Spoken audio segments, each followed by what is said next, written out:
여러분 안녕하십니까? 2024년 제9주차 2월 26일에서 3월 3일 사이의 주간 정세 동향에 대해서 말씀드리겠습니다.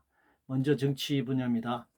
대통령 3일 기념사에서 자유통일을 강조했습니다. 헌법은 평화통일로 되어 있는데 그 차이가 무엇인지는 여러분들이 잘 아실 것입니다. 국민의힘 김건희 특검법 폐기, 대통령 일가 비리 눈감아 공천과도 당연히 관련되었던 것으로 생각합니다. 여야가 공약을 남발하고 있습니다. 한국 사회 근본적 모순을 극복할 대안과는 거리가 멀어 보입니다. 수보수 양당 권력을 독점하는 선거 제도는 하나도 고쳐지지 않고 있습니다. 오히려 비례대표는 한 석이 줄어들었습니다. 위헌 불법적인 기생 사기 괴뢰 정당 즉각 해산해야 합니다. 헌법과 정당법 등 각종 법률을 위반한 명백한 쿠데타적 범죄 행위입니다. 정당과 당원 민주주의 부재 속에서 수구보수 양당의 중앙당 공천 파동이 이어지고 있습니다. 구조적으로 재벌 부자 토 세력, 수구보수 정치 세력의 이해를 대변하는 정치 구조는 하나도 변함이 없습니다. 국방을 위한 군대주를 위해 징병제와 함께 모병제를 병행해야 할 것입니다. 세계적으로 손꼽히는 독재자 이승만의 기념관을 서울 도심에 건립하려는 시도가 진행되고 있습니다. 경제 분야입니다. 재벌 부자 감세로 조세 수입이 감소하고 결국 복지는 축소할 수밖에 없습니다. 노동자 서민의 생활 이중고에 시달리고 있습니다. 물가가 굉장히 높습니다. 정부가 코리아 디스카운트 해소 위에 정시 주식 밸류업을 시도하자 자본, 즉 재벌과 기업들은 상속세 등 세금 인하, 경영권 강화를 요구하고 있습니다. 온라인과 전자상거래 활성화로 유통산업 구조가 급격한 변화를 겪고 있습니다. 유통대기업과 전통 시장과의 상생 협약의 문제도 이제 다른 국면으로 전환될 모양입니다. 기존 시중은행이든 인터넷 뱅킹이든 금융화 촉진과 함께 금융 피해자가 양산되고 있고 부패 구조는 강화되고 있습니다. 자본주의 체제는 기술 경쟁이 심화됩니다. 경쟁 심화하는 격차를 확대할 수밖에 없습니다. 불필요한 과잉 투자, 과잉 생산, 과잉 소비, 엄청난 쓰레기, 그리고 자원 낭비와 고갈, 환경 파괴와 기후 위기의 원인이 되고 있습니다. 기술은 편리하지만 그것이 결국 기후 위기를 가중시킨다는 역설을 우리가 알아야 합니다. 세 번째입니다.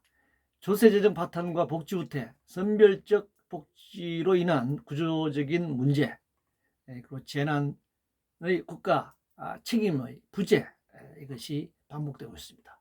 부르주아 경제 이론으로서 자본의 사적 소유와 경영 정권을 전제로 최소 비용으로 최대 효과, 이윤을 얻는 경제 이론을 강조하는 자본주의 체제이고, 이런 이론에 근거한 경제 교육 운운하고 있습니다.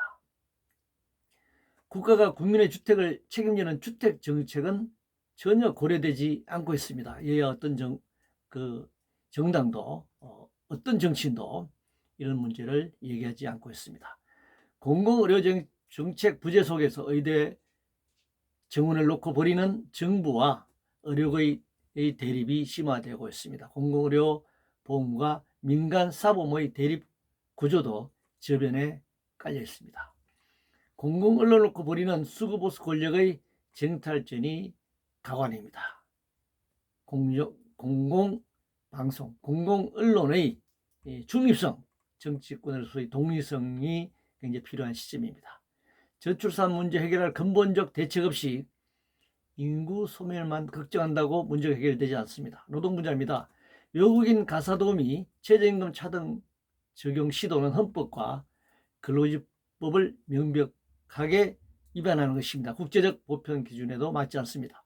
중대 제1심 선고까지 2년간 지연된 법원의 친자본 직무유기, 물론 판사가 부족하다는 부분도 있습니다만 기본적으로는 이 사법부가 행정 권력으로부터 독립되지 못했을 뿐만 아니라 이 자본으로부터도 독립되지 못하다라고 하는 것을 보여주고 있습니다.